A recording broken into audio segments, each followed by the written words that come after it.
함께 기도하겠습니다. 좋으신 하나님 아버지, 오늘 이렇게 거룩하고 복된 주일날 하나님 앞에 우리 사랑 성도들 함께 주 앞에 예비합니다. 하나님 시간 저희들이 또 말씀을 나눌 때 하나님께서 말씀을 축복해 주시고 우리가 사도행전의 말씀들을 계속해서 나누고 있는데 하나님 말씀을 통해서 하나님 우리 교회가 사도행전의 교회를 꿈꾸며 또 하나님 아버지 우리 자신들이 사도행전의 그런 교회를 또 비전을 품고 우리가 아버지 하나님 사도행전에 나오는 그런 능력 있는 또 그리스도인들과 제자와 같은 삶을 살기를 결단하고 또 그렇게 살아가는 저희들이 되게 도와주시옵소서. 하나님의 말씀이 또 하나의 지식이 되지 않게 해주시고 우리의 생각을 바꾸고 우리의 언어를 바꾸고 우리의 삶을 바꾸는 말씀이 되게 주님 역사하여 주시옵소서. 예수님의 이름으로 기도하옵나이다. 아멘. 여러분, 성숙한 사람과 성숙하지 못한 사람의 분기점은 누구를 탓하느냐에 달려있다고 말할 수 있습니다. 어린아이들이 이렇게 보면 어린아이들은 자꾸 다른 사람 탓을 참 많이 합니다. 자기 무엇이든지 자기 잘못이라고 생각하지 않습니다. 자기 탓을 하지 않습니다. 모든 것을 다 다른 사람의 탓으로 돌립니다. 밥을 먹지 않는 것도 엄마가 음식을 잘못 만들어가지고 음식이 맛이 없어서 밥을 먹지 않는다. 그렇게 얘기합니다. 아침에 학교에 등교 시간에 지각을 하면은 누구 탓이라고 해요? 엄마 탓이라고 생각합니다. 엄마가 깨워주지 않아가지고 내가 학교에 지각했다라고 그렇게 이야기를 합니다. 시험을 봤는데 시험 성적이 잘못 나와요. 그러면은 자기가 공부해보고 생각하지 않고 학원에서 잘못 가르쳤다라고 이야기를 합니다. 학원 탓으로 돌리고 부모 탓으로 돌리고 환경 탓으로 돌립니다. 자기의 잘못을 인정하지 않습니다. 이것이 바로 어린아이들의 그 특징이죠. 아직 성숙하지 못한 상태이기 때문에 그렇습니다. 그런데 성인이 되어서 성장해서 어른이 되어도 마찬가지로 그 미숙한 상태에서 벗어나지 못하는 사람들이 참 많이 있어요. 내가 출세하지 못하는 것, 그건 다 부모를 잘못 만나서 내가 그렇게 됐다. 그렇게 생각을 하죠. 내가 행복하지 못한 것은 배우자를 잘못 선택했기 때문에, 내가 잘못 결혼했기 때문에 내가 행복하지 못하다. 그렇게 생각을 합니다. 나의 자녀가, 내 자녀를 잘 키우지 못한 것, 지금 이 아이가 문제가 된 것은, 그것은 아내가 잘못 키웠기 때문이고, 남편이 잘못 키웠기 때문에, 지금 내 자식이 이 모양 이 꼴로 살고 있다. 그러니까 서로가 서로의 탓을 하는 것을 우리가 보게 됩니다. 자기 잘못은 하나도 없죠. 다, 모든 것이 다른 사람의 잘못으로 그 탓을 돌립니다. 신앙생활도 마찬가지입니다. 신앙생활에서도 다 그 모든 것을 하나님 탓으로 돌리는 사람들이 참 많이 있어요. 내가 축복받지 못하는 것, 그 하나님 탓이에요. 내가 하나님께 기도했는데 기도가 응답되지 못하는 것, 그거 하나님의 탓이에요. 일이 제대로 풀리지 않는 것도 그것도 하나님의 탓이라고 생각합니다. 무슨 일이 생길 때마다 다 하나님을 원망하는 거예요. 그거 다 하나님 탓이라고 생각합니다. 자신에게 문제가 없고 모든 것은 다 하나님의 탓이다. 내가 열심히 기도하고 있고 내가 열심히 신앙생활을 하고 있는데 내 나름대로 잘하고 있는데 하나님이 나를 축복해주지 않고 내 기도 응답해주지 않고 내 일들이 자꾸 꼬이고 내 상황이 내 주변의 여러 가지 상황들이 힘들게 돌아가는 것은 그것은 나에게 문제가 있는 것이 아니라 나에게 책임 있는 것이 아니라 다 그것이 하나님의 탓이다 말이지. 이게 문제의 원인이 나한테 있는 것이 아니라 하나님한테 있고 문제의 원인이 다른 사람에게 있고 문제의 원인이 다른 환경 가운데 있다. 그렇게 생각하는 사람들이 적지 않습니다. 여러분, 성숙한 사람은 문제의 원인과 책임을 먼저 자신에게 돌립니다. 자신에게서 그 문제의 원인을 찾는다는 사실입니다. 그리고 그 문제를 자신에게서 그 문제의 원인을 찾고 본인 스스로가 교정해 나갑니다. 그 문제의 원인, 이 일에 있어서 내가 무엇이 잘못되었는지, 혹시 내가 잘못한 것이 없는지, 그것을 자신에게 돌아보고, 그것을 자신의 그 문제를 발견하고 그것을 교정해 나갑니다. 그리고 그런 일들을 통해서, 계속 그런 일들 통해서 어떻게 뭐가 되는 거예요? 성숙해지는 거예요. 성장해 나가는 거예요. 자신 삶을 자기에게 돌아보고, 교정해 나감을 통해서 성장과 성숙을 계속해서 일어납니다. 그런데 성숙하지 못한 사람은 다른 사람의 탓으로 돌리기 때문에 자기 자신을 돌아보지 않기 때문에 성장하지 못하는 거예요. 성숙하지 못하는 거예요. 나이가 들어도 여전히 그 믿음의 수준이라든지 그 생각하는 수준은 여전히 어린아이의 수준에 머물러 있는 거예요. 그러나 성숙한 사람은 어떤 일들이 있을 때다 먼저 자기 자신을 돌아보게 되는 것이죠. 혹은 나에게 문제가 없었는지 돌아보고 그것을 통해서 자기 자신을 바꾸게 나가는 것을 보게 됩니다. 오늘 본문에도 보면은 베드로가 설교를 합니다. 베드로가 전한 설교에 사람들이 반응하기 시작하는 것을 보게 됩니다. 어떻게 반응합니까? 37절을 보겠습니다. 37절 같이 다시 한번 읽어볼까요? 자, 시작. 그들의 말을 듣고 마음에 찔려 베드로와 다른 사도들에게 물어 이르되 형제들아 우리가 어찌할꼬 하는거들 그렇게 말씀하셨습니다. 자, 베드로의 설교를 들은 사람들이 모두 마음의 찔림을 받았다. 그렇게 표현하고 있습니다. 여기 마음의 찔림을 받아. 이 마음의 찔림을 받았다라고 하는 이 헬라어 단어의 원어의 뜻은 뭐냐면 맑고 마른 땅에 말이 막 달려가요. 근데 그 딱딱한 마른 땅에 말이 달려가면 뭐가 파요?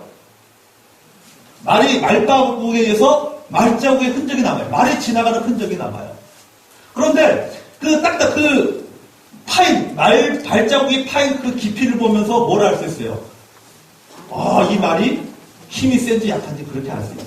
제가 얼마 전에 TV 보니까는 이 멧돼지를 사냥하는 사람들이 보니까 멧돼지를 사냥을 하는데요. 멧돼지의 발자국을 보면서 대충 키로수를 짐작하더라고요. 이 발자국 보니까 깊이를 딱 재더니 이 멧돼지는 한 300kg 되겠구나. 아니면 100kg 정도 되겠구나. 그 깊이로 알 수 있는 거예요. 그러니까 그 깊이에 따라서 이 말이 얼마나 힘이 센지를 알 수 있다라고 하는 것이죠. 마음에 찔린다는 말이 바로 그런 말이에요. 헬라어적 표현이 그런 말이에요. 하나님의 말씀이 베드로에 의해서 하나님의 말씀이 선포되니까는 그 말씀이 그 딱딱한 그 이스라엘 사람들의 마음속에 마치 마른 땅에 말바꾸에서 그 발자국에 땅이 파이고 말 발자국이 남듯이 그들의 마음속에 하나님의 말씀의 흔적이 남은 거예요. 그래서 성경은 그것을 표현하기를 뭐냐면은 마음에 찔렀다. 그렇게 표현하고 있습니다. 이게 충격적이었다는 거죠. 그 하나님, 베드로가 전했던 그 하나님 말씀이 굉장히 충격적이었어요.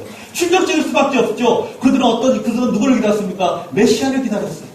오랜 시간 전부터 그들은 메시아를 기다렸는데 그들이 기다렸던 메시아. 그런데 자신들이 그 핍박하고 죽였던 그분이 뭐예요? 자신들이 기다렸던 메시아예요. 그러니까 충격적이죠. 당황할 수밖에 없던 것입니다. 자, 그 충격을 받았던 마음에 찔렸다. 그들이 그 말씀을 듣고 마음에 찔렸다라고 표현하고 있는데 여기 그들이 누구냐고 하는 것이죠. 여기 그들이 누구예요? 그들 가운데는 제자들이 성령 충만을 받고 복음을 전하고 성령 충만하고 그들이 방언할 때 그들을 향해서 뭐라고 말했습니까? 술에 취한 사람이라고 말했던 사람들이 그 가운데 있어요. 그리고 그 가운데는 어떤 사람들이 있습니까? 예수님을 십자가에 못 박는 그 일에 직접적으로 또는 간접적으로 그 일에 동참했던 또 동조했던 많은 사람들이 있었습니다. 그런데 그들은 너희가 나사렛 예수 그리스도를 십자가에 못 박았다라고 하는 베드로의 설교에 그들이 뭐라고 반응합니까? 마음이 찔렸다. 나는 아니에요. 나는 아닙니다. 내가 언제 예수님을 십자가 못 박았습니까? 내가 언제 예수님의 십자가 못 박는 일에 동조했습니까? 나는 아닙니다. 그것은 대제사장들이 한 일이고 그것은 빌라도 총독이 한 일이지 나는 아닙니다. 사람들이 그렇게 반응하지 않았어요. 예수님의 십자가 못 박은 그것은 저 사람 탓이고 빌라도 탓이고 대제사장들 탓이고 내 주변에 다른 사람의 탓이지 저는 절대 예수님의 십자가 못 박았지 않았습니다. 다른 사람을 탓하지 않았어요. 그들은 도리 어떻습니까? 그 베드로의 설교를 들었을 때 마음속에 뭐가 있었어요? 찔림이 있었더라. 나는 아니다라고 한 것이 아니라 맞습니다. 맞습니다. 예수님을 십자가에 못 박은 사람이 바로 나입니다. 그 일에 동조한 사람이 바로 나입니다. 본문에 보면 그들의 마음에 찔려 그들의 큰 찔림을 받았다라고 성경은 기록하고 있습니다. 이것은 무엇을 말합니까?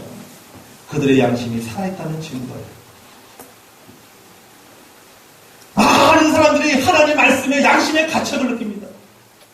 우리가 주일날 교회 하나님 말씀을 들을 때 그 말씀에 우리 마음에 찔림이 있습니다. 양심의 가책을 느낍니다. 그러나 대부분이 그 가책에 반응하기보다는 대부분이 그냥 지나치고 맙니다. 반응하지 않아요. 그냥 지나치고 가요. 그런 일이 계속해서 반복되면서 어떻게 됩니까? 인간의 양심은 하나님 말씀에 무감각해지는 겁니다.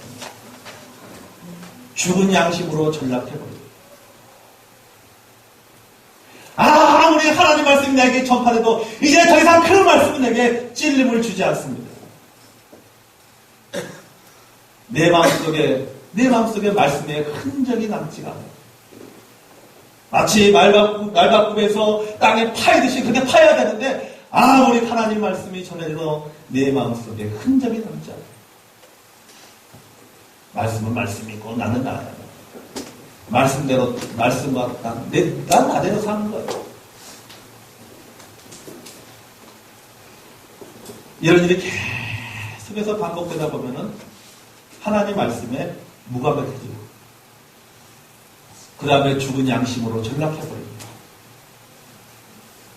여러분, 하나님의 말씀에 반응하는 여러분이 되시기를 바랍니다. 여러분, 사람들이 하나님 말씀에 대해서 다양한 반응을 보입니다. 성경에 어떤 사람들은 그 하나님 말씀에 대해서 도피하는 사람들이 있어요. 요한복음 8장에 보면은 빛이 어둠을 비추었을 때에 사람들은 그 빛으로부터 달아났다라고 표현하고 있어요. 그리고 도리어 돌을 들어서 그 빛을 비치신 예수님을 돌을 들어서 쳐 죽이려고 했어요.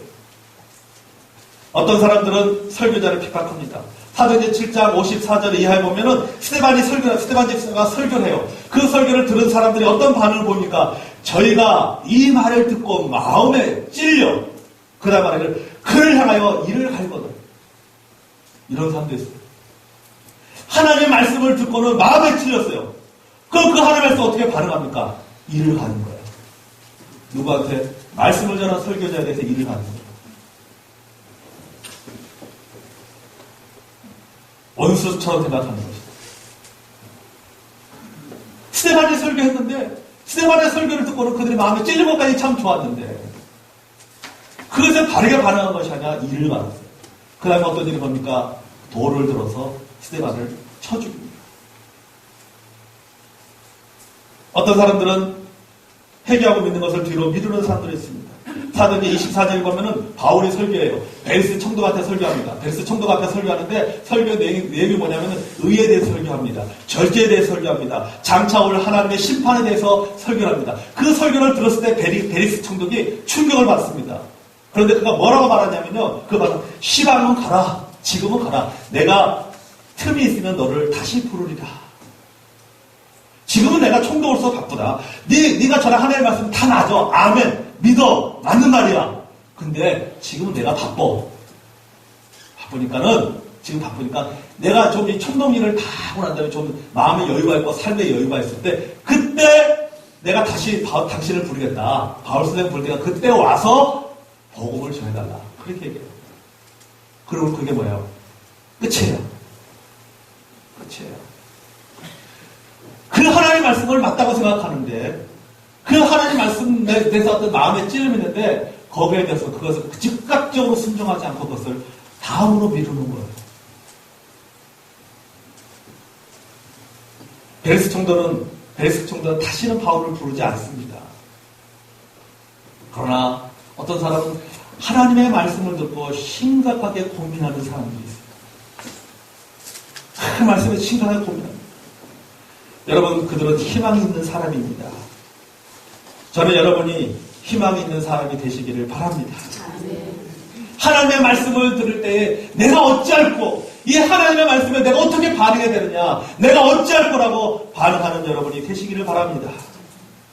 내가 어찌할 거라고 말하는 사람은 해결할 가능성이 있는 사람이에요. 돌이킬 가능성이 있는 사람이에요. 죄를 버릴 각오가 되어 있는 사람입니다. 해에게 합당한 열매를 맺을 준비가 된 사람들입니다. 저는 여러분이 이런 사람이 되시기를 기도합니다. 오늘 우리들이 신앙생활하면서도 사람들이 변화가 없는 이유 중에 하나가 뭐예요? 우리가 어찌할 거, 내가 어찌할 거라고 하는 것을 심각하게 고민을 하지 않기 때문입니다. 이런 심각한 고민을 가져보지 않았기 때문에 신앙생활에 변화가 없는 거예요. 성장이 없는 거예요. 건강이 좋은 사람, 내가 어찌할 거라고 얘기하지 않습니다. 그러나 언제 어찌할 거라 합니까? 내가 건강을 잃어버릴 때에 의사에 의해서 의사가 당신은 내일 죽습니다. 당신의 수명은 앞으로 3개월밖에 되지 않습니다. 당신 3개월 이상 더 살지 못합니다. 그런 말을 들어야지 그때 다 나오는 반응이 뭐예요? 내가 어찌할 거? 돈이 있는 사람은 어찌할 거라고 얘기하지 않습니다. 자신이 그렇게 믿고 있던 돈을 잃어봐야지만이 그 다음에 나오는 반응이 뭐예요? 내가 어찌할 거? 부자는 망해도 3년을 간다는 거예요. 그럼 망해도 3년간은 어떻습니까? 내가 어찌할 거라고 얘기하잖아요. 3년 후에 내가 어찌할 거라고. 내가 누군가를 믿고 살았는데 누군가를 믿고 살았어요. 그때는 어찌할 거라고 얘기하지 않습니다. 그러나 내가 믿었던 사람에게 배신을 당해봐야, 내가 믿었던 사람이 나를 떠나는 것을 봐야 그 다음에 하는 얘기가 뭘까? 내가 어찌할 거. 그때 나오는 거예요. 그때 심각하게 고민하는 거예요. 내가 어찌해야 됩니까? 주여, 내가 어찌해야 됩니까? 그전에는 내가 어찌할 거라고 얘기하잖아요. 하나님 말씀을 들어도 그 말씀에서 주님 내가 어찌해야 됩니까? 그렇게 얘기하지 않습니다. 그러나 고난을 당하고 모든 것을 다 잃어봐야지 그 다음에 나오는 반응이, 주여, 내가 어찌해야 되겠습니까? 여러분, 이런 상황이 이르지 않기를 바랍니다. 오늘 여기 베드로의 설교에 보면은 사람들 베드로의 설교에 대해서 뭐라고 말합니까? 어찌할 거라고 얘기합니다. 자, 그러자 베드로가 그들에게 이제 메시지를, 두 번째 메시지를 전합니다. 우리들이 어찌할 거라고 하자 베드로가 이제 그들에게 너희들이 어떻게 해야 될 것인가에 대해서 그것을 해결책을 가르쳐 주고 있어요. 38절을 보겠습니다. 38절 같이 한번 보겠습니다. 시작. 베드로가 이르되 너희가 회개하여 각각 예수 그리스도의 이름으로 침례를 받고 제사를 받아 그리하면 성령의 선물을 받으리니. 아멘. 여기 보면은 베드로가 이제 그것에 대해서 이제 복음을 제시하는 것을 보여요. 복음의 메시지, 복음을 전하는데, 자, 여러분, 특별히 사도행 2장 38절에 여기서 우리는 두 가지 분명한 사실을 알아야 됩니다. 자, 본문을 다시 보세요. 베드로가 이르되 너희가 회개하여 각각 예수 그리스도의 이름으로 침례를 받고 제사함을 받으라. 여기 보면 뭐라고 말하고 있어요? 침례를 받고 그 다음에 뭘 받으라? 제사함을 받으라. 그리하면 결과적으로 뭐가 임한다고요? 성령의 선물을 받으랍니다. 여러분, 이 사도행 2장 38절에 대해서 여러분 우리가 분명히 우리 믿는 사람들은 두 가지 분명한 진실을 알아야 돼요. 첫째는 뭐냐? 38절은 잘못된 번역이라는 사실. 번역이 잘못됐다라고 하는 것입니다. 자, 본문을 보면 뭐라고 말해요? 회개하고 침례를 받아야 제사함을 받아라. 회개하고 침례를 받고 제사함을 받아라고 그렇게 말하는 것처럼 지금 막 본문이 말하고 있습니다. 쉽게 말하면 신학적으로 말하면 침례 중생설을 말하는 거예요. 다시 말해서 뭐냐면 침례를 받아야지만이 구원을 받을 수 있다는 거예요. 침례를 받아야 구원을 받을 수 있다는 거예요. 자, 본문을 분명히 알았잖아요. 그죠? 예수 그리스도의 이름으로 침례를 받고 제사함을 받으라. 제사함을 받는 것이 뭐예요? 구원 받는 것이잖아요. 그럼 구원을 받으려면 뭐 해야 돼요? 침례를 받아야 된다는 거예요. 침례를 받아야지만이 구원을 받을 수 있다. 그래야지만이 성령을 선물로 받을 수 있다. 그렇게 말하고 있습니다. 그러나 여러분, 그렇지 않습니다. 성경 어디에도 그렇게 말씀하고 있지 않다는 사실이에요. 이건 뭘 말해요?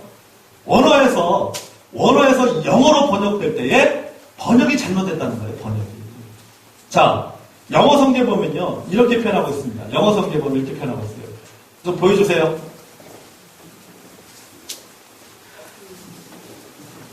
방송실.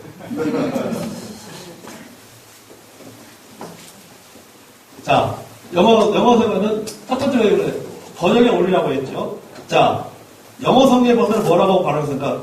Be baptized every one of you라고 했죠. 그러니까 누구든지 침례를 받으려면 in the name of Jesus Christ, 예수 그리스도의 이름으로.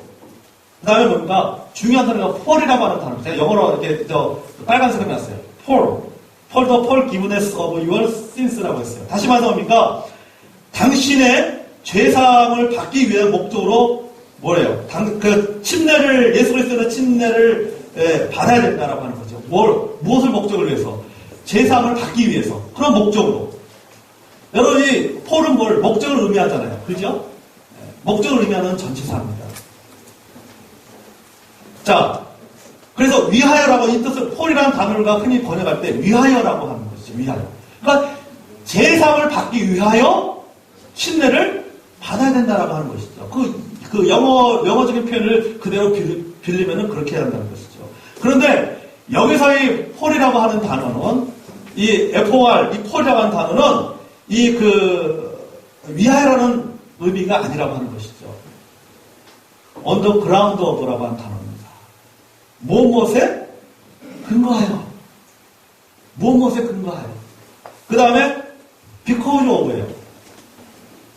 다시 말해서 뭐냐면은 이런 표현입니다. 회개하여 제사함을 받았으니 그것에 거기에 근거해서 침례를 받으라. 그리하면 뭘 받는다고요?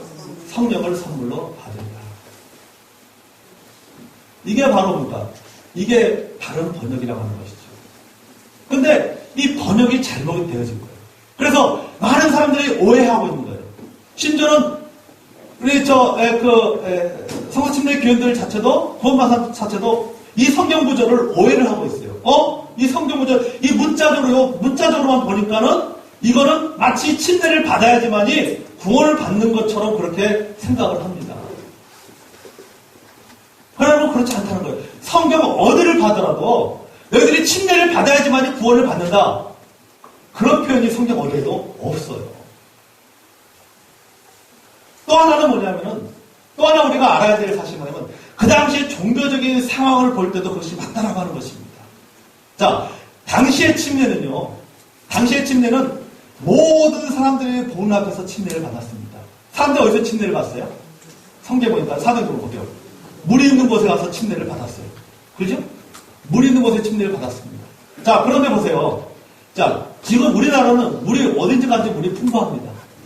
그러나 중동지방은 물이라고 하는 것은 없습니다. 어디 간지 물이 있는 곳이 물이 있는데 않아요. 물이 없어요. 뭐 강이라든지 쉽게 말하면은 강이라든지 내과 이런 데 가야지 물이 있습니다. 그런데 그런 곳에 어떻습니까? 사람들이 많이 모여 살아요. 물이 있기 때문에 그 주변에 많은 사람들이 모여 살아요. 그러면은 자, 물이 있는 곳에 가서 침례를 받게 되는데 침례를 받을 때 사람들이 뭡니까 뭡니까? 보게 되는 거예요. 자, 침례를 받는 모습을 보면서 그 당시에 사람들은 다 알았어요. 침례는 누구만이 받는 거예요? 예수쟁이들만이 침례를 받는 거예요. 그리스도인들만이 침례를 받는 거예요. 그리고 그 당시에 어떤 그 사회적인 상황이라든지 어떤 종교적 문화 자체가 어떻습니까? 예수 믿는 사람들에 대해서 권한을 하고 핍박을 가하는 그런 일들이 일어나는 상황입니다. 자, 예수 믿는 것 때문에 고난과 어려움을 겪고 있는 이 시대 속에서 침례를 받는다라고 하는 것은 뭡니까? 지금처럼 내가 예수 믿는다고 해서 나에게 무슨 어려움을 주고 고난을 주는 사람이 없잖아요. 그러나 그 당시 어떻습니까? 예수를 믿는다고 한다는 것은 그것은 고난을 받을 각오가 되어 있어야 돼요. 그런데 자기가 예수 믿는다는 것을 외적으로 공포하는 것이 뭡니까? 그것이 침례거든요. 그럼 자기가 신앙의 핍박을 각오한다는 거예요. 자, 신앙의 핍박을 각오하면서까지 물속에 들어가서 사람들이 보면서 침례를 받는다는 것은 뭘 의미합니까? 예수 믿은 구원받은 분명한 확신이 없다면, 신앙의 확신이 없다면 침례를 받을 수가 없는 거예요. 그것은 곧 핍박을 각오하는 거거든요. 그래서 아까 말한 번역의 오류라든지 이런 문화적인 것을 봤을 때에 어떤가? 침례라는 것은 죄사함을 받기 위한 종교적인 행위로서의 침례가 아니다라는 사실이죠.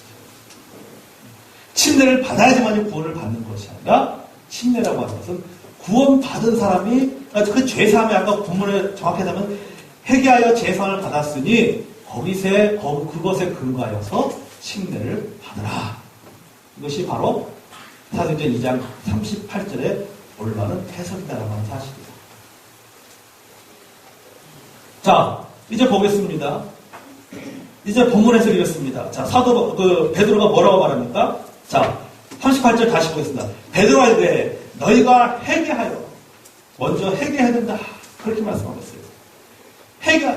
회개하라는 말씀이 명령형으로 주어졌습니다. 여러분, 구원받기 위해서는 회개해야 됩니다. 회개한다는 말씀 뭐예요? 헬라어로는 메타노니아라는 단어예요. 돌아선다는 뜻이에요. 유턴하는 거예요. 이 단어를 의미하면 너의 견해를 바꾸라는 거예요. 마음을 변화시키라는 거예요. 삶의 방향을 바꾸라는 거예요. 너가 갔다 와서 돌아서라는 거예요. 너의 생각을 바꾸고, 너의 견해를 바꾸고, 너의 삶을 바꾸라는 거예요. 이게 뭐예요? 이게 회개예요. 돌이키는 거예요. 지금까지 다른 방식으로 예수 그리스도를, 지금까지 너가 믿었던 방식과는 다른 방식으로 예수님을 믿으라. 이게 뭐예요? 이게 바로 회개라는 거예요. 다른 영어 성경에 보니까 이렇게 의역했어요. 당신의 죄로부터 떠나시오. 회개 뭐예요? 당신의 죄로부터 떠나는 것이 그것이 회개다라고 합니다. 나의 아니란 삶에서 떠나는 것이 그것이 회개예요. 내가 하나님 말씀대로 살지 않는 곳에서 떠나는 것이 그것이 회개예요. 내가 지금까지 신앙생활에 내가 의연하게 내가 신앙생활하고 내 신앙의 삶의 모습이 내가 어떤 형식적이고 어떤 하나님 어떤 열정이 없는 그런 게으른 신앙생활을 했다면 그 신앙생활로부터 떠나는 것이 그것이 뭐예요? 그것이 회개예요. 그것이 진정으로 회개하는 삶입니다. 하나님, 제가 잘못했습니다. 용서해 주십시오. 회개합니다. 말만 하는 것이 회개가 아니라는 거예요. 여러분, 회개는 말로 이루어지는 것이 아니에요. 회개는 메타노니아라고 하는 그 단어 의미 속에 회개는 무슨 의미가, 영적 의미가 갖고 있느냐. 돌아가는 거예요. 행동의 변화를 의미하는 행동의 변화. 행동이 변화돼야 돼요. 그래서 그것을 가리켜서 요한은 뭐라고 말합니까? 너희는 회개에 합당한 열매를 맺으라. 회개는 그 회개에 따라 합당한 열매를 맺었을 때 그것이 그 진정으로 그 사람을 회개했다라고 말할 수가 있는 거예요. 말로 이루어지는 것이 아니라는 것입니다. 여러분, 회개하지 않고 구원받을 수 있습니까? 없습니다. 여기에서 회개는 믿음을 수반하는 것입니다. 그래서 성경은 회개의 중요성을 계속해서 강조하고 있습니다. 사도행전 3장 19절에 보면 그러므로 너희가 회개하고 돌이켜 너희 죄 없이 함을 받으라. 이같이 하면 유쾌하게 되는 날이 주 앞으로부터 이를 것이다. 그렇게 말씀하고 있습니다. 누가복음 13장 3절에 보면 너희가 만약 회개치 않으면 다 이와 같이 망하리라. 그렇게 말씀하고 있습니다. 돌이키라고 말씀하고 있습니다. 여러분, 하나님께서 오늘날까지 여러분에게 왜 오래 참고 계십니까? 하나님께서 왜 우리에게 오래 참고 계세요? 왜 우리가 하나님 잘못했습니다. 용서해 주세요. 하나님 제가 잘못했습니다. 용서해 회개합니다. 그렇게 말함에도 불구하고 그러면 돌이켜야 되는데 돌이키지 않고 여전히 옛날에 그 생활 속에 빠져 있는데 그럼에도 불구하고 하나님께서 왜 우리에 대해서 심판하시거나 왜 우리를 징계하지 않고 왜 우리에 대해서 오래 참으십니까? 하나님이 없기 때문에. 하나님이 나의 삶에 대해서 무관심하기 때문에. 아니에요. 베드로전서 3장 9절에 보면은 주의 약속은 어떤 일이 더하다고 생각한 것이 더딘 것이 아니라 오직 너희에 대하여 오래 참으사 아무도 멸망치 않고 다 회개하게 이르기를 원하시느니라. 아무도 멸망하지 않고 다 회개하게 이르기를 원하시느니라. 이것이 누구 뜻이에요? 이것이 하나님의 뜻이에요. 이것이 하나님의 마음이에요. 그 하나님께서 우리 향한 그 마음이 있기 때문에 우리가 입술을 가지고 하나님 회개합니다. 제가 잘못했습니다. 하나님 용서해 주세요. 그렇게 말하고 여전히 다시 옛생활로 돌아가도 하나님께서 우리를 포기하지 않고 계속해서 기회 주신다. 왜? 아무도 멸망하는 것을 원하지 않기 때문에. 여러분, 우리가 이것을 알아요. 그래서 우리 예수 믿는 사람들, 하나님 내가 제사함의 은혜를 받았어요. 내가 제사함의 축복이 나에게 이미 있었습니다. 하나님 우리의 모든 죄를 다 이미 다 용서해 줬어요. 여러분, 그렇다고 해서 우리가 그것을 악용해서는 안 된다는 사실이에요. 내가 구원받았다는 것 악용하지 마세요. 내가 지옥 가지 않는다는 것 악용하지 마세요. 여러분, 교회 안 나도 예수 안 믿어도 내가 구원받았기 때문에 여러분 천국 갑니다. 여러분, 그거 악용하지 마세요. 여러분, 하나님 앞에 여러분, 우리가 회개에 합당한 열매를 맺는 저 여러분이 되기를 원합니다. 베드로는 말하고 있어요. 회개해야 합니다. 너희들이 회개하라. 회개란 무엇입니까? 회개란 마치 어떻습니까? 제가 운전하려고 차를 탔습니다. 제가 집사람 어디 가려고 이제 운전한 차를 탔습니다. 운전대 내가 잡습니다. 그럼 내 마음대로 가는 거예요. 그죠? 내가 핸들을 좌로 돌릴 수도 있고 우로 돌릴 수도 있고 엑셀을 밟을 수도 있고 브레이크를 밟을 수도 있고 내 마음대로 하는 거예요. 그런데 내가 주님과 함께 승용차에 탑니다. 운전대 누가 잡으세요? 예수님 운전대를 잡는 거예요. 그러다는 거예요. 예수님한테 다 맡기는 거예요. 예수님이 좌로 가면 좌로 가든 우로 가든 상관하지 않고 엑셀 속도를 내든 아니 속도를 줄이든 브레이크를 밟든 상관하지 않고 내가 내 내 인생의 내 운전대를 주님한테 맡기는 거예요. 이게 바로 회개예요. 이게 바로 회개에 합당한 열매입니다. 자, 여러분 보십시오. 이게 회개. 자, 두 번째 뭡니까? 베드로는 계속해서 설교성에 이렇게 합니다. 너희가 회개하여 각각 예수 그리스도의 이름으로 침례를 받고. 자, 회개의 증거. 믿음의 외적인 표현이 뭐냐? 그것은 바로 침례다라고 하는 것이죠. 이 본문의 말씀은 침례다라고 하죠. 너희들이 구원받았다면, 너희들이 회개했다면 그 회개에 합당한 열매를 보여주는 것이 뭐냐? 그것이 바로 침례다라고 하는 것이죠. 자, 이것은 복음에 국한해서 얘기하는 것입니다. 자, 침례라는 것은 침례를 통해서 누구든지 구원받을 수 있는 것이 아닙니다. 자, 로마서 1장에서 5장까지의 말씀을 쭉 보면 그 가르침의 핵심은 그것입니다. 누구든지 행함이나 율법이나 어떤 할례와 같은 어떤 종교적인 의식을 통해서도 누구든지 구원받을 수 없다라고 말하고 있어요. 그래서 구원의 근거는 뭐냐? 예수 그리스도의 죽으심과 부활이다. 이것이 로마서 1장에서 5장까지의 핵심적인 내용이에요. 사람의 행위나 노력으로는 구원받을 수 없다. 이 말씀이 어떻습니까? 다른 말로 아까 38절 아까 우리 본문 말씀 같이 얘기하다 보면 어떻습니까? 침례로도 너희들과 구원받을 수가 없다라고 하는 것이죠. 에베소 2장 8절 9절을 보면 이렇게 말씀하는 거죠. 너희가 그 은혜를 인하여 믿음으로 말미암아 뭘 얻었나니? 구원 얻었나니. 이것이 너희에게서 난 것이 아니요 하나님의 선물이다 말이죠. 행위에서 난 것이 아니 누구든지 자랑치 못하게 하려 하십니다.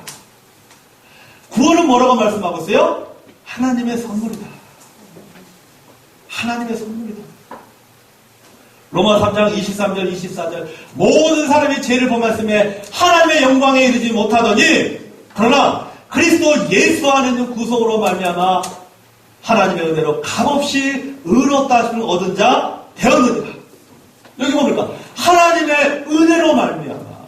은혜가 뭐예요? 일방적인 호의예요. 누군가 나를 사랑하기 때문에 일방적으로 호의를 베푸는 거예요. 그게 은혜예요. 그게 은혜입니다. 디도서 3장 5절은 이렇게 말씀하고 있어요. 우리를 구원하시되 우리 행함과 의로운 행위로 말감지 아니하고 오직 그의 궁유하심을 쫓아 중생의 시승과 성령의 새롭게 하심으로 하셨느니라. 그렇게 말씀하고 있어요. 우리를 구원하시되 우리 행함과 의로운 행위로 말감지 아니하시고 구원은 하나님의 은혜인 것입니다. 그 하나님의 은혜로 구원받은 사람들이 뭘 받는 거예요? 침례를 받는 거예요. 침례는 회개하고 믿는 자 외적인 표현이에요. 신앙의 고백이에요. 베드로가 고안해놓은 어떤 철학이 아닙니다. 이건 주님의 명령이에요. 사도행전 여러분, 마태복음 28장 19절 하거든요. 이제 잘합니다. 침례 받고 제자를 삼는단 말이에요. 침례가 무엇입니까? 침례는 내가 그리스도와 함께 죽고 그리스도와 함께 부활했음을 내가 믿음으로 선언하는 것, 그것이 바로 침례인 것입니다. 여러분, 유대인들에게 이것은 쉬운 것이 아니에요. 여러분 보세요. 자, 베드로가 베드로와 사도행전을 보면은 크게 베드로의 사역과 사도 바울의 사역이 나오는데 베드로는 주로 어떤 사람을 대상으로 사역했죠? 유대인들을 대상으로 사역했습니다. 사도 바울은 이방인들을 대상으로 사역했습니다. 그러면 어떤 점에서 보면은요, 이방인이 예수를 믿는 것보다는 유대인들이 예수를 믿는 것이 더 어렵습니다. 더 힘들어요. 자, 그렇기 때문에 이 유대인들에게는 내가 예수 믿고 구원받고 침례를 받는다고 하는 것이 쉬운 일이 아니에요. 굉장히 어려운 일입니다. 사람들은 여전히 그들의 갖고 있는 사람들의 믿음은 여전히 예수님에 대해서 우호적이지 않습니다. 그런 우호적이지 않는 사람들에게 뭘 알리는 거예요? 내가 예수를 믿는 사람이 되었다. 내가 그리스도인이 되었다. 라고 하는 것을 알리는 거예요. 그렇기 때문에 여러분 침례를 받는다고 하는 것은 그건 대단한 믿음이 갖고 있어야지 가능했다는 사실이에요. 여러분 회개하고 예수 그리스도를 구주로 믿고 구원받으셨다면 침례를 받아야 됩니다. 믿음을 증거해야 됩니다. 여러분 내가 침례 받는다고 해서 구원 잃어버립니까? 잃어버리지 않습니다. 그러나 내가 침례를 받는다는 것은 뭡니까? 사람들에게 나타내는 거죠. 내가 예수 그리스도 믿고 구원받았습니다. 이제는 내 마음대로 살지 않아요. 내가 예수님의 뜻대로 살겠습니다. 라고 하는 것을 사람들의 외적으로 보여주는 것이죠. 그래서 죄사함을 받은 회개한 자가 보여야 될 외적인 표현이 뭐냐? 그것은 바로 침례라고 하는 것입니다. 그것이 바로 예수 믿고 회개하고 예수 믿고 구원받은 사람의 행위, 외적인 행위의 회개의 열매가 바로 뭐냐? 침례다. 그래서 지금 베드로가 얘기하는 거예요. 너희들이 침례를 받아라. 회개하고 침례를 받아라. 자, 회개하고 침례를 받을 때, 다시 말해서 회개하고 믿는 자에게 그 다음에 본문은 계속해서 말하고 있습니다. 두 가지 큰 선물을 주겠다라고 합니다. 여러분의 생애 속에서 받은 선물 중에 가장 값지고 가치 있는 선물은 어떤 것입니까?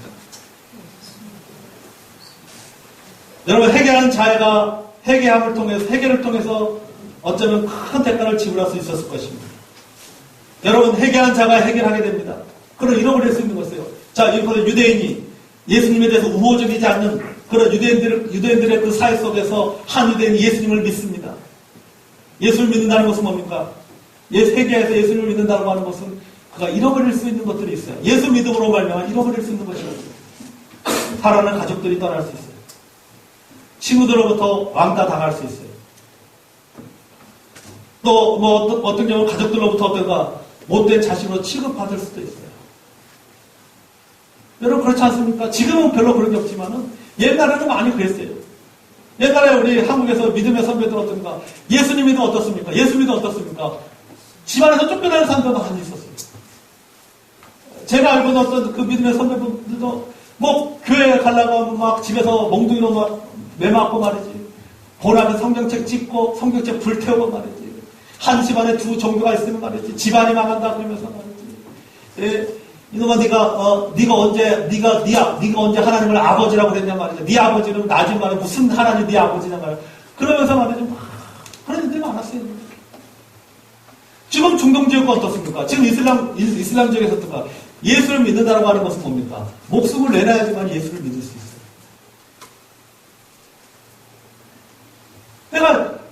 내가 예수를 회개하고 예수를 믿으라! 라고 했는데, 그 회개를 했을 때, 그게 나에게 주어지는 선물이 죄사함에 관한 선물도 있지만, 또 한편은 뭡니까? 잃어버리는 것들이 너무나도 많이 있다는 말이죠. 그럼에도 불구하고 회개하는 것이 뭐예요? 내가 잃어버린 것보다도 하나님으로부터 얻는 것이 너무나도 많기 때문에 회개하고 믿고 예수를 믿는 것입니다. 여러분 예수님 믿으면서 예수 믿고 여러분 잃어버린 것들이 있잖아요. 여러분 우리 각자에게 다 예수 믿음으로는 내가 잃어버린 것들이 참 많이 있습니다. 근데 여러분 우리가 잃어버렸다고 생각하는 것들 보면 다 멋져요. 다 눈에 보이는 것들이에요. 그죠? 외적인 것들이에요. 저도 여러분 예수 믿고 구원받은 오랜 그 세월이 지나고 목회자로 생활하다 보니까요. 옛날 세상에서 만났던 그런 친구들, 이런 친구들이요. 다 떠나요. 심지어 옛날에 같이 교회에서 같이 신앙생활 하다가 지금 신앙생활 하지 않는 친구들도 많이 있어요. 그 친구들 모여요. 저 안 부릅니다. 왜요? 그 자리에 제가 끼면은 부담이 되는 거예요. 그 자리에 제가 끼면 부담이 돼요. 술자리에 목사가 딱 앉아있으면은 목사가 저는 안 부담되는데 내 주변의 사람들이 같이 있는 사람들이 이 사람들이 부담이 되는 거예요. 이 사람이 부담이 되는 거예요. 그러니까는 연락 안 해요. 연락 안 합니다. 떠나요. 제가 떠나려고 떠나는 게 아니라 자기들이 떠난다니까요. 자기들이 떠나요. 야, 왜 연락 안 했느냐? 나도 좀 불러줘. 제가 그러거든요. 나도 좀 불러줘. 그래도 안 불러요.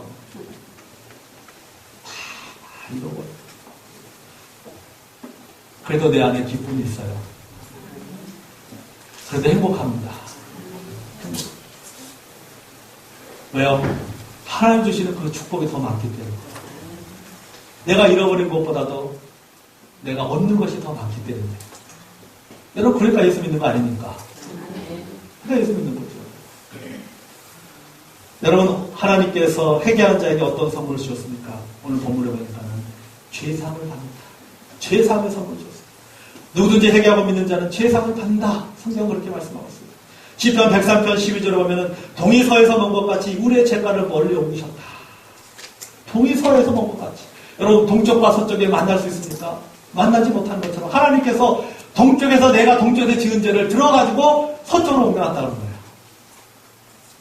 다시 기억하지 않는다는 것입니다.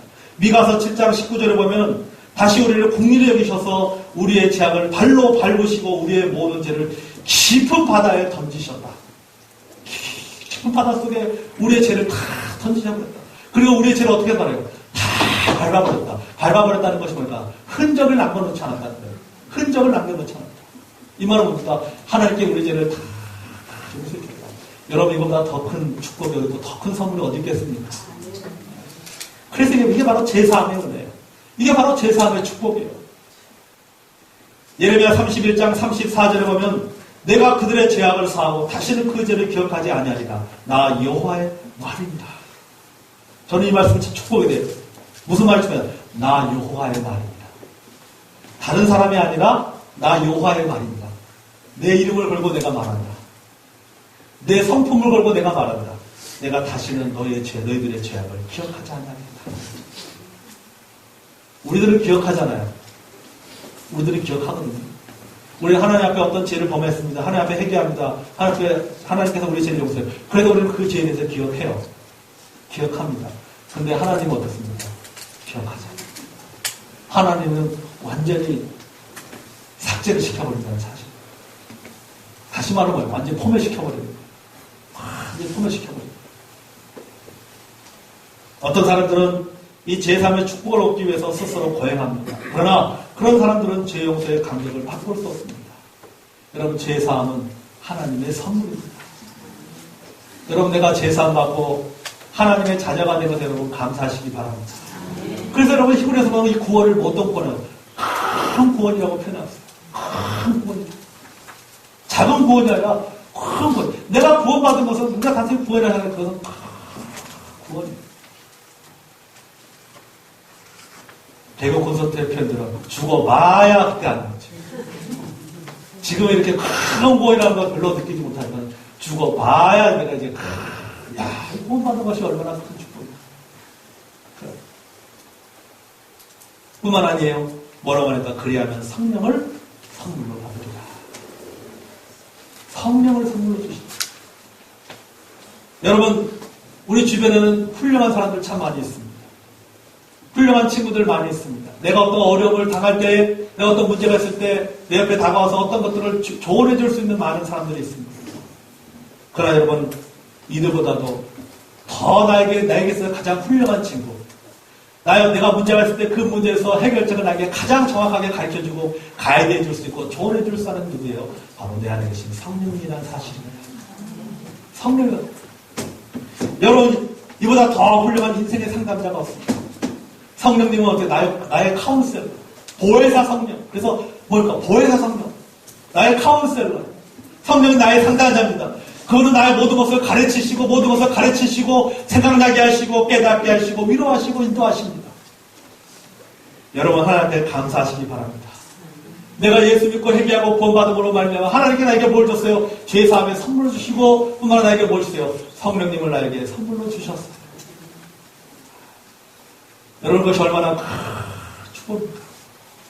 여러분 보세요. 이 죄사함이라고 하는 것은, 그래서 저는 그런 생각이 들어요. 이 죄사함이라고 하는 것은 이걸 언제 경험할 수 있어요? 우리가 지금 죄사함 받았지만 실제 그걸 내가 뼈저리게 느낄 때는 언제 같아요?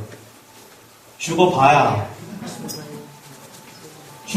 그때 진짜 경험하는 거죠. 죽어봐야 그때 경험. 야, 내가 죄사함 하니까 내 죄 모두를 다 용서해 주신 거고 내가 구원받은 얼마나 큰 축복인가. 그때. 그런데요, 성령을 선물로 주셨다는 것은 언제입니까? 우리가 지금 살면서 느끼는 거예요. 지금 살아갑니다. 여러분이 힘들 때, 여러분 지치했을 때 누가 위로해 줍니까? 내 안에 계신 성령님 나를 위로해줘요. 사람들이 위로하는 거, 그거 한계가 있어요. 사람들이 말하는 거, 말해주는 거, 그거 한계가 있어요. 나를 위로해 주시는 분은 내 안에 계신 성령님이십니다. 왜? 그분은 어때요?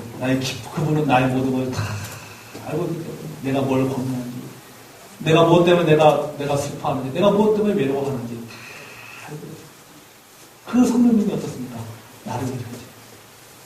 내가 포기하고 싶을 때, 주저앉고 싶고 다 모든 걸 다 버리고 싶을 때 누가 내 옆에 다가와서 아니야, 힘내, 적극적인 사고방식을 가져, 생각을 바꿔, 마음을 컨트롤해, 일어날 수 있어, 안 되면 되게 할 수 있어, 다시 한번 도전해.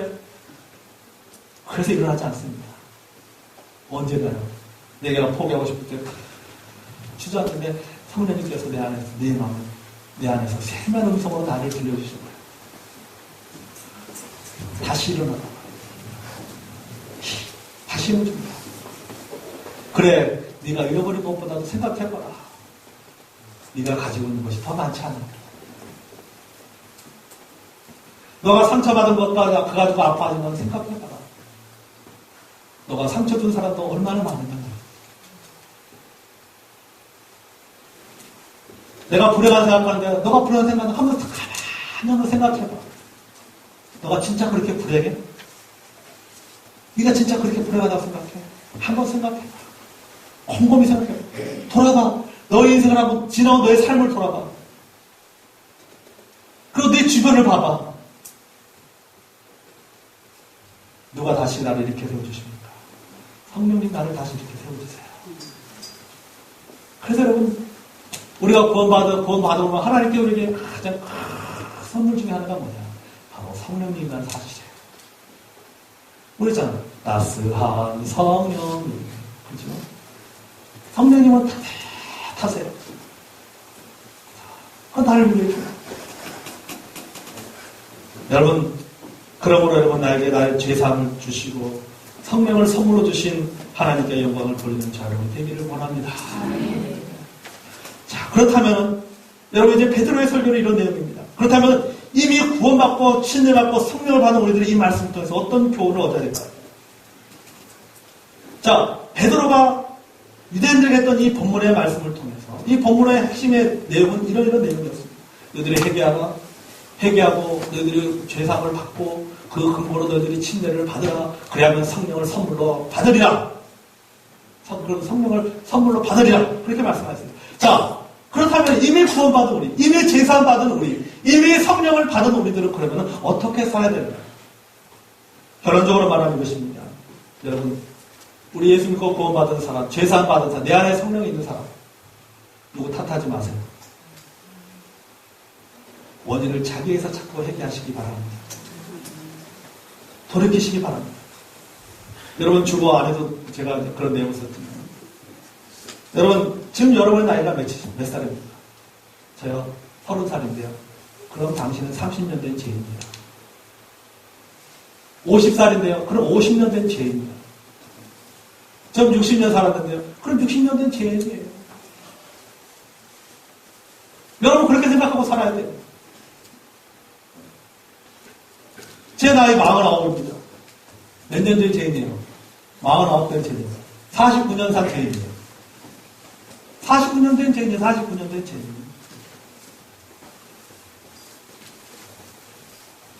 그 다른 사람에게 돌리지 마세요.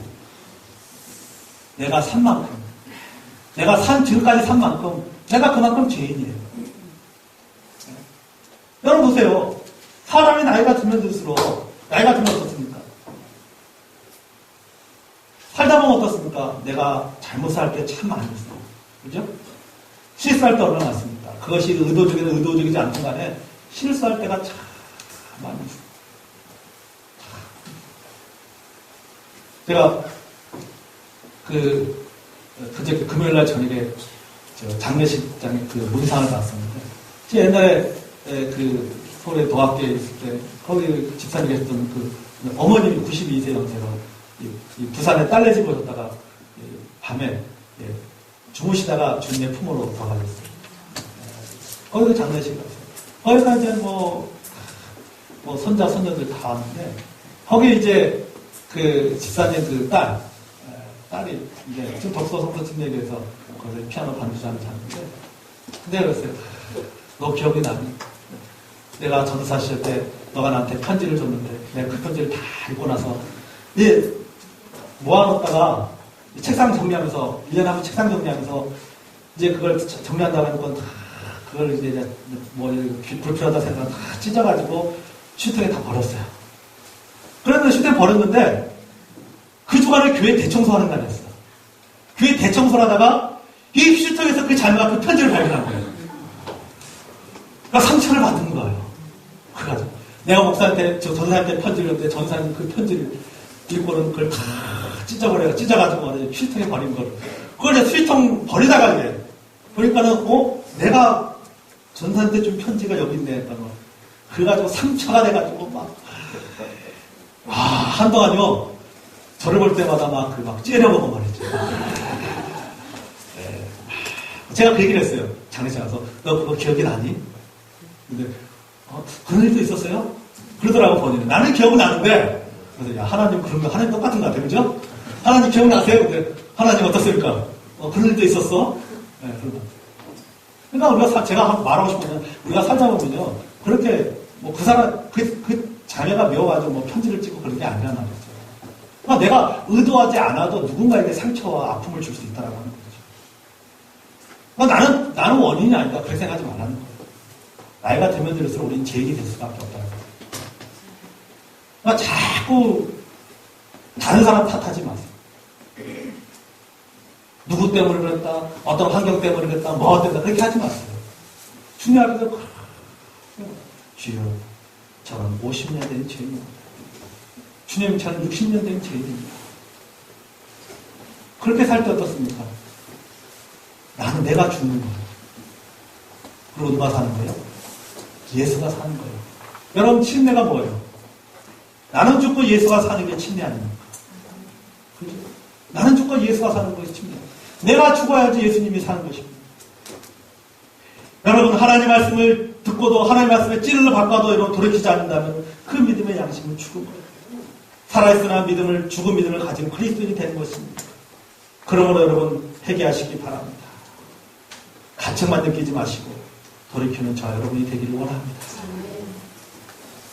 그리고 침례 합당한 삶을 살아가는 저 여러분이 되기를 원합니다. 주여, 나는 죽고 예수가 살게 해주십시오. 나는 죽고 예수. 여러분, 사도행전적인 교회를 꿈꾸는 거예요. 우리가 내 자신이 사도행전에 나오는 그리스도인이 된다는 것이 무엇입니까? 나는 죽고 예수가 사는 거예요. 여러분, 내 자신의 심령이 부흥하고 성장하고 내가 하나님의 축복을 경험하는 삶을 살기 위해서, 내가 하나님을 맛보는 삶을 살기 위해서는 어떻게 해요? 내가 죽어야 돼요. 내가 죽고 예수가 살아나야지만, 나는 죽고 예수가 사는 삶을 살 때에 우리는 하나님의 축복을 경험하고 신앙생활의 큰 의미를 우리가 경험할 수가 있다는 사실. 신앙생활하는 게 내가 20년 되고 30년 되고 40년 되고 50년 되고 뭐합니까? 그게 뭐가 중요합니까? 내가 신앙생활 한 만큼 주여, 내가 참으로 주여, 내가 주님 앞에서 참으로 내가 구원받은 죄인입니다. 그런 심정으로 살아야죠. 구원받은 죄인. 로마서 6절에 보면 뭐라고 했어요? 죄가 많은 곳에 뭐가 넘친다 그랬어요? 은혜가 넘친다. 그 말은 말하면 죄를 많이 지으면 은혜가 넘친다는 거예요. 아니에요. 어떻습니까? 성장하면 성장할수록 뭘 맡기는 거예요? 뭐가 더 보이는 거예요? 내 잘못이 더 많이 보이는 거예요. 내 허물이 더 많이 보여요. 그게 바로 성숙한 사람의 모습. 다른 사람의 잘못이 많이 보이는 것이 아니라 내 잘못이 더 많이 보여요. 내 잘못. 그래서 뭘 느끼고요? 이렇게 나 같은 죄를 하나님께서 보내시오. 그래서 사도 바울이 뭐라고 합니까? 디모데후서에 보면 그가 그의 인생을 마지막을 정리하면서, 디모데후서가 그 인생의 마지막이잖아요. 디모데후서에 보면은 그가 고백하기를 뭐합니까? 나는 죄인 중에 괴수다. 나는 죄인 중에 괴수다고 그랬잖아요. 나는 죄인 중에 괴수다. 그렇게 탁월한 삶을 살았던 사도 바울이 고백하기를, 나는 제일 중에 예수다. 이 말은 뭡니까? 주여, 아마 사도 바울이 100세까지 살고 죽었다고 그러는 주님, 저는 100살 된 죄인입니다. 100년 된 죄인입니다. 아마 그렇게 고백했을 거예요. 자, 여러분의 삶에도 이런 고백이 있기를 원합니다. 그리고 한 걸음 더 나가서 제자의 삶을 살아가는 저 여러분이 되기를 원합니다. 스승 되신 예수님의 삶을 본받고 그분의 사역을 본받고 그분의 생각을 본받아 살아가는 저와 여러분이 되기를 원합니다. 하나님이 이 구원의 축복을 누리며 제3의 축복을 누리며 성령의 그 인도하시며 순종하는 삶을 통해서 우리 매일매일 삶을 나는 죽고 예수가 사는 그런 삶을 살아가는 저와 여러분 되기를 주님의 이름으로 축원합니다.